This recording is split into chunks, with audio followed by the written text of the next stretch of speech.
नमस्कार दर्शकों, आपके साथ मैं हूं विवेक शर्मा और आप देख रहे हैं उत्तर बंगाल एवं सिक्किम का leading news channel SK live. आज के दिनों के समाचार के प्रस्तुत करता है टीना का घर बनाने का टोटल समाधान, बाजार भाव से हमारे यहाँ किफायती दाम। International furniture, unbeatable price. Visit a royal oak store today.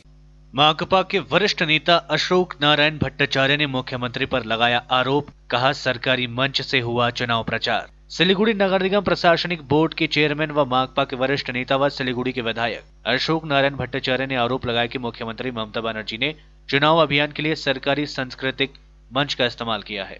वह मंगलवार को सिलीगुड़ी नगर निगम कार्यालय में संवाददाताओं को संबोधित कर रहे थे। उन्होंने कहा कि सुभाष चंद्र बोस के 125वीं जयंती के अवसर पर एक सरकारी कार्यक्रम में विक्टोरिया मेमोरियल हॉल में प्रधानमंत्री की उपस्थिति में जब दर्शक दीर्घ में बैठे लोगों ने एक नारा लगाया तो मुख्यमंत्री ने खुद को अपमानित करने का आरोप लगाया था।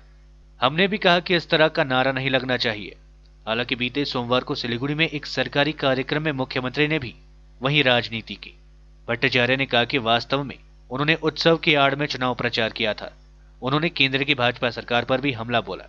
भट्टाचार्य ने कहा कि केंद्रीय बजट में 25,000 करोड़ रुपए के निवेश के साथ कोलकाता को सिलीगुड़ी से जोड़ने के लिए सड़क निर्माण की बात कही गई है। भाजपा ने भी चुनावी चाल चला। विधानसभा चुनाव में यह लाभ लेने के लिए यह घोषणा की गई है। ये एक सोची समझी रणनीति के तहत बजट में इस तरह की घोषणा की गई है।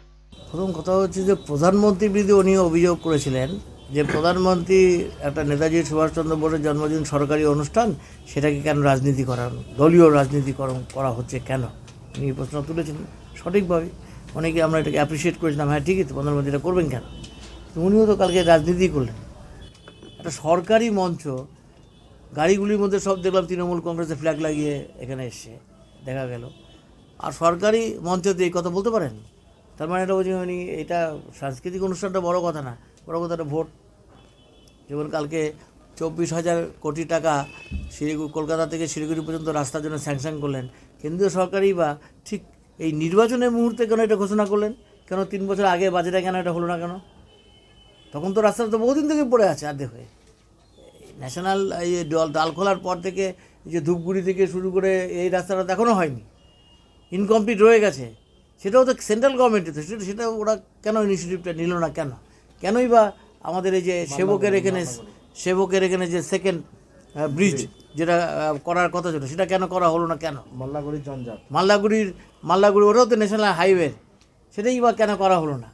হঠাৎ করে দেখা গেল যে ভোটের আগে ওনার উত্তরবঙ্গের প্রতি মানে কেন্দ্রীয় সরকারের দরদ, যেমন এটা যেমন একটা রাজনীতি ভোটের আগে, ঠিক উনি ওদিকে একেবারে সরকারি মঞ্চ আমি দেখছি।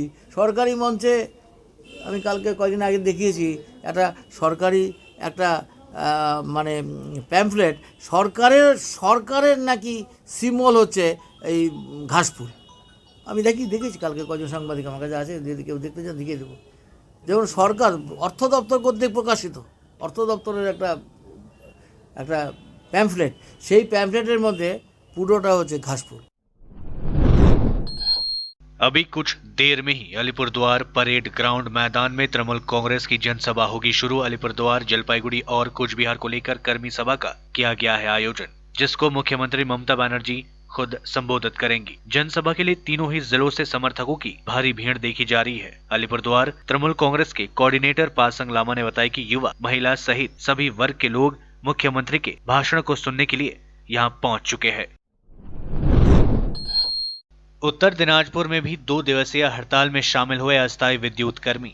न्यूनतम 21,000 रुपए वेतन एवं स्थायीकरण की मांग को लेकर पूरे राज्य के साथ साथ मंगलवार को पूरे राज्य के साथ साथ उत्तर दिनाजपुर जिले में भी अस्थायी विद्युत कर्मी राज्यव्यापी 2 दिनों के हड़ताल में शामिल हुए। पश्चिम बंग राज्य विद्युत एवं इकाई मंच के बैनर तले आज अस्थायी कर्मी विद्युत कर्मचारी इस्लामपुर विद्युत विभाग कार्यालय के सामने अपनी मांगों को लेकर धरना प्रदर्शन किया। संस्था की ओर से जियाउल हक ने बताया कि इन सभी मांगों को लेकर 14 दिसंबर को राज्य के विद्युत मंत्री के साथ बैठक होनी थी, लेकिन ऐसा नहीं हो सका। बाद में 22 जनवरी को उन लोगों ने अपनी मांगों को लेकर मंत्री को ज्ञापन सौंपा, उसका भी कोई जवाब नहीं आया। मजबूरन उन सभी को मंगलवार को 48 घंटे की हड़ताल बुलानी पड़ी। साथ ही उन्होंने कहा कि यदि उनकी मांगे नहीं मानी जाती है, भविष्य में वे लोग जोरदार आंदोलन करने के लिए मजबूर होंगे। राज्य में 12 फरवरी को खुल सकते हैं स्कूल। शिक्षा मंत्री पार्थ चैटर्जी ने दी जानकारी। पहले 9वीं से 12वीं तक की कक्षाएं होगी शुरू। बंगाल सरकार आगामी 12 फरवरी से राज्यों में स्कूलों को खोलने पर विचार कर रही है।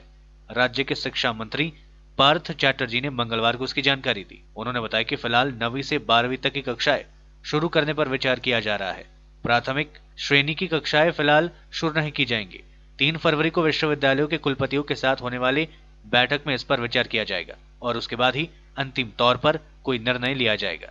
गौरतलब है कि माध्यमिक व उच्च माध्यमिक परीक्षा के मद्देनजर स्कूलों पर पाठ्यक्रम को पूरा कराने का भी दबाव है। जून में माध्यमिक और उच्च माध्यमिक की परीक्षाएं होने वाली है। राज्य में पिछले साल मार्च से ही स्कूल बंद है, हालांकि ऑनलाइन कक्षाएं चल रही है।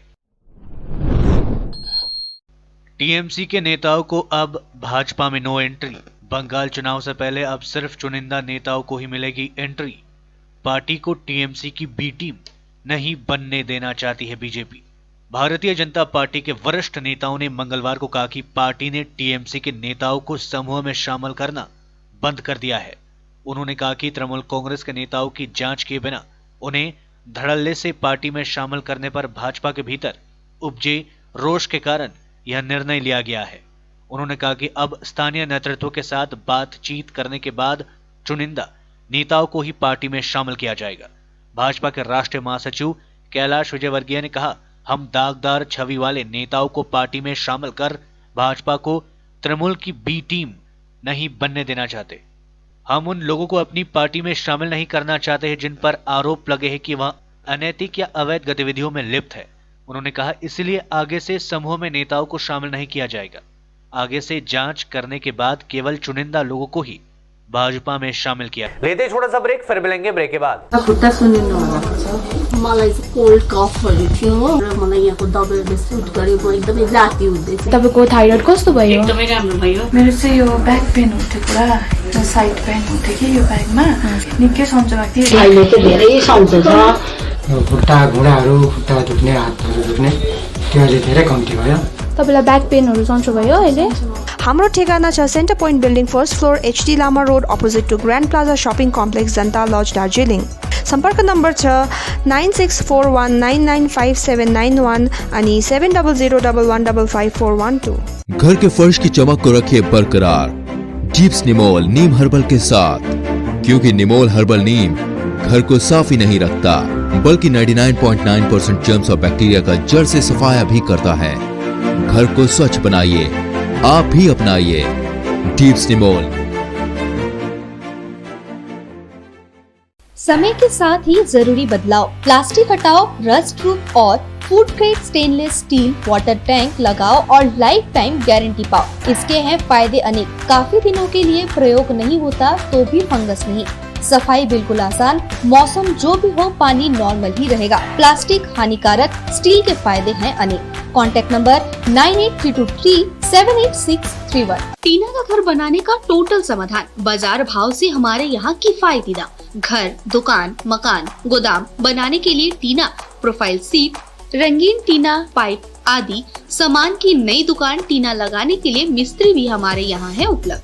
Mahavir steel, 3rd mile Vega mall के सामने, Chaudhary compound. Contact number 9709970981। Our whole team is dedicated to presenting you the best solution. And what about the timeline? We'll be ready with the full presentation in 24 hours. This works. Send me a calendar invite. Sure. See you. See you. खाना order करें? ये Kareena hi-fi वाली बात। Work like you're at office while chilling like you're at home. Office furniture from Royal Oak. Opposite Vegha Circle, 2.5 mile, सेवक road, Siliguri. International Furniture, unbeatable price.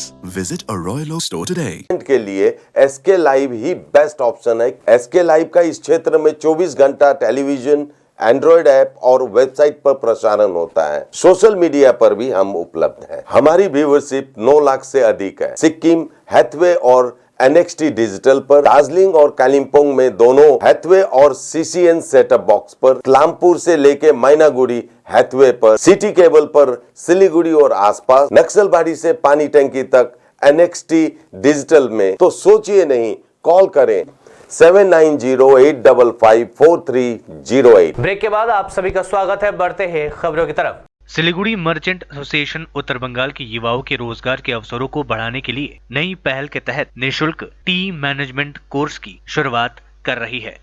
उत्तर बंगाल की युवाओं के लिए रोजगार के अवसर को बढ़ाने के लिए सिलीगुड़ी मर्चेंट एसोसिएशन एक नई पहल करने जा रही है। अब से सिलीगुड़ी मर्चेंट एसोसिएशन उत्तर बंगाल के युवाओं को चाय बागान के काम में पारदर्शी बनाने के लिए उत्तर बंगाल में मैनेजमेंट कोर्स चालू करा रही है।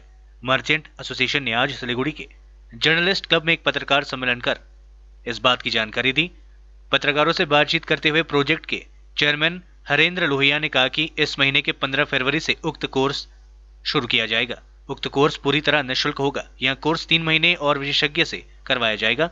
वहीं एसोसिएशन की ओर से कहा गया कि ऐसी पहल मुख्य रूप से उत्तर बंगाल के चाय बागान इलाके में और चाय बागान उद्योग को बचाने और बेरोजगार युवाओं के लिए रोजगार के नए अवसर को बढ़ाने के लिए की गई है। इस कोर्स में 20 सीटें हैं। इस कोर्स में दाखिला लेने वाले सभी युवक और युवतियों को रोजगार के लिए सहायता की जाएगी। कारण হচ্ছে আমরা টি বেল্ট থেকে আছি এবং টি বেল্টে যত আমরা কাজ করব তত আমরা এমপ্লয়মেন্ট জেনারেট করতে পারব। তাই জন্য এই কোর্সটা আমরা করছি। কারণ এই কোর্সে যদি বাচ্চারা যদি করে তো মিনিমাম 1 লাখ থেকে 1.5 লাখ টাকা ওদের খরচ করতে হয়, একটা লম্বা সময় লাগে। এই জন্য আমরা ভাবছি যে আমাদের কিছু ইউথকে যারা আনএমপ্লয়েড আছে, ভালো টি ফিল্ডে কাজ করতে পারে, ওদের জন্য আমরা কিছু করি to increase employment in our locality. আমি আগে পরিচয় করে দিই। আমার কাছে রয়েছেন আমার রাইট হ্যান্ডে আমাদের secretary Shri Gaurishankar Goelji, joint secretary Shri Neeraj Guptaji এবং যে আমার লেফট হ্যান্ডে আছেন উনি হচ্ছেন আমাদের চেয়ারম্যান। এই প্রোগ্রামের সমস্ত কন্ডাক্ট করছেন শ্রী ভ্যালো, মানে উনি খুব এডুকেশনিস্ট লোক এবং টি ফিল্ডে উনি গোল্ড মেডেলিস্ট আছেন নর্থ বেঙ্গল থেকে, শ্রী হরেন্দ্র লোহিয়া। सीबीएसई ने जारी की 10वीं और 12वीं परीक्षा के लिए date sheet. Central board of secondary education के स्टूडेंट्स का लंबा इंतजार खत्म हुआ जब एजुकेशन मिनिस्टर ने अपने वादे के अनुसार साल 2021 बोर्ड परीक्षाओं की डेट शीट जारी कर दी।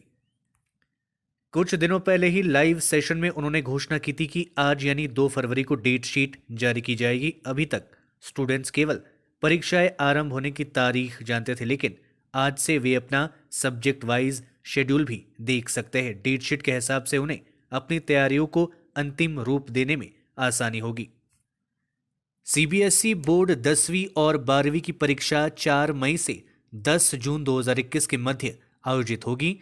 किस दिन कौन से विषय की परीक्षा होगी यह आज साफ हो गया है। विस्तार से शेड्यूल देखने के लिए कैंडिडेट्स सीबीएसई की आधिकारिक वेबसाइट पर जा सकते हैं, जिसका पता है cbsc.gov.in।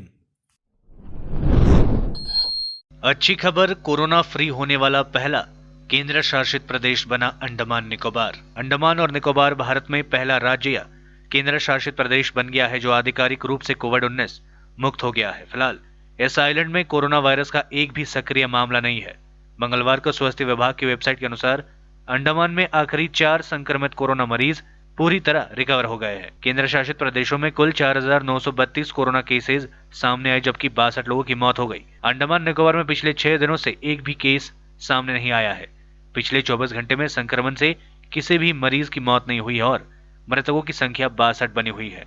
केंद्र शासित प्रदेश में 4 मरीजों का इलाज चल रहा है और अब तक 4,928 मरीज संक्रमण से मुक्त हो चुके हैं। प्रधानमंत्री मोदी 7 फरवरी को आएंगे हल्दिया, सरकार के प्रोजेक्ट का करेंगे उद्घाटन, जनसभा को करेंगे संबोधित। पश्चिम बंगाल विधानसभा चुनाव से पहले सियासत तेज हो गई है। इसके चलते पश्चिम बंगाल बीजेपी अध्यक्ष दिलीप घोष ने दिल्ली में अपने निवास पर पार्टी की कोर कमेटी के सदस्यों के साथ बैठक की है। बैठक के बाद उन्होंने बताया कि प्रधानमंत्री मोदी सरकार के प्रोजेक्ट का उद्घाटन करने के लिए 7 फरवरी को हल्दिया आएंगे, जिसके बाद वहां पार्टी की ओर से आयोजित एक जनसभा में भाग लेंगे, जहां वहां जनता को संबोधित करेंगे। पश्चिम बंगाल बीजेपी अध्यक्ष दिलीप घोष ने बताया कि चुनाव को लेकर अब तक 5 यात्रा तय की गई है। आखिरी यात्रा काकद्वीप से कोलकाता जाएगी। हम अंतिम यात्रा के समापन पर पीएम मोदी को आमंत्रित करेंगे। हमने पश्चिम बंगाल सरकार से इनका संचालन करने की अनुमति मांगी है। अगर वे अनुमति नहीं देते हैं तो हम अदालत जा सकते हैं। आज के लिए बस इतना ही। तमाम खबरों के लिए देखते रहिए SK लाइव, आपका समय आपकी खबर। धन्यवाद।